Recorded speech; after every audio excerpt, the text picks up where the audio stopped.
Bonjour à toutes et à tous. Précédemment, nous avons vu que le coup d'État de Napoléon, en 1799, met fin non seulement à la Révolution française, mais aussi à la République. Il faudra attendre 1848, soit 49 ans, avant que la France redevienne une république.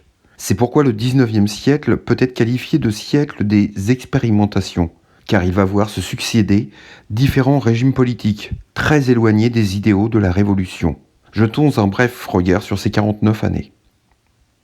Après son coup d'État, Bonaparte met en place un nouveau régime, le consulat. Une nouvelle constitution est écrite, qui lui permet d'être le seul et véritable maître du pays. En 1804, il fait adopter le Code civil.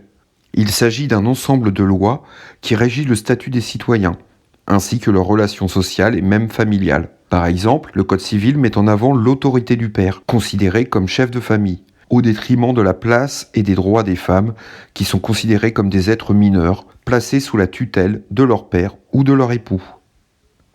Sous le consulat, on assiste à un recul des libertés. Le pouvoir législatif est très affaibli, la souveraineté du peuple disparaît. La censure et la surveillance policière interdisent toute liberté d'expression, et ceux qui dénoncent ce pouvoir autoritaire sont sévèrement réprimés. En 1804, Bonaparte fonde le premier empire. Il se fait proclamer Napoléon Ier, empereur des Français. Le régime prend alors un caractère monarchique. Il faut reconnaître que l'Empire assure la prospérité du pays et l'amélioration de certaines conditions de vie. Cependant, les libertés sont de plus en plus limitées. Les ouvriers sont étroitement surveillés. Les grèves sont interdites. La presse est censurée. Les journaux sont surveillés par la police. Les opposants politiques sont réduits au silence. Le statut et la force de Napoléon Ier reposaient principalement sur ses conquêtes militaires en Europe. Mais en 1815, face à l'Angleterre, il connaît son ultime défaite à Waterloo. Cela signe la fin de son autorité. Il doit alors abdiquer et se retrouve exilé sur l'île Sainte-Hélène où il meurt en 1821. La période qui suit le Premier Empire correspond au retour de la monarchie. C'est pourquoi nous nommons cette période la Restauration. En 1815 ont lieu des élections. Elles donnent la majorité aux ultra-royalistes, c'est-à-dire aux partisans du retour à l'Ancien Régime. Le 8 juillet 1815, Louis XVIII, frère de Louis XVI, devient roi. Mais Louis XVIII comprend vite qu'il ne peut pas réellement revenir à la situation d'avant 1789. C'est pourquoi il instaure les grands principes de liberté et d'égalité contenus dans la Déclaration des droits de l'homme et du citoyen. Louis XVIII instaure un nouveau régime politique, une monarchie constitutionnelle, et instaure aussi le suffrage censitaire. Le suffrage censitaire est un mode de suffrage dans lequel le droit de vote est réservé aux citoyens qui possèdent les moyens de l'acheter.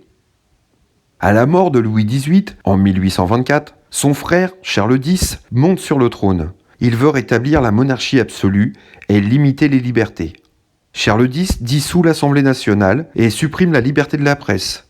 Ces décisions donnent le signal d'un nouveau mouvement révolutionnaire. Ainsi, en juillet 1830, il est renversé par une révolution populaire appelée les Trois Glorieuses, c'est-à-dire les 3 jours de révolution, soit les 27, 28 et 29 juillet 1830. Le peuple parisien s'oppose à Charles X, le roi est contraint à l'exil, c'est la fin de la Restauration. Après la révolte des Trois Glorieuses, Louis-Philippe Ier devient roi des Français. C'est ce qu'on appelle la monarchie de Juillet. Pendant 18 ans, de 1830 à 1848, Louis-Philippe restreint les droits et libertés des Français. Il faut reconnaître que durant cette période, la société évolue quelque peu. Une loi interdit le travail des enfants de moins de 8 ans. En 1833, la loi Guizot crée dans chaque commune une école primaire gratuite. Mais d'un point de vue social, cette période profite plus à la bourgeoisie qu'au peuple, d'autant que la corruption règne. Le pouvoir finit par s'user, et à partir de 1846, de mauvaises récoltes provoquent une crise économique qui s'accompagne d'un chômage élevé. Cela conduit à un mécontentement de plus en plus vif. De nouveau, une révolution éclate. Louis-Philippe est obligé d'abdiquer et s'enfuit. Il sera le dernier monarque de France.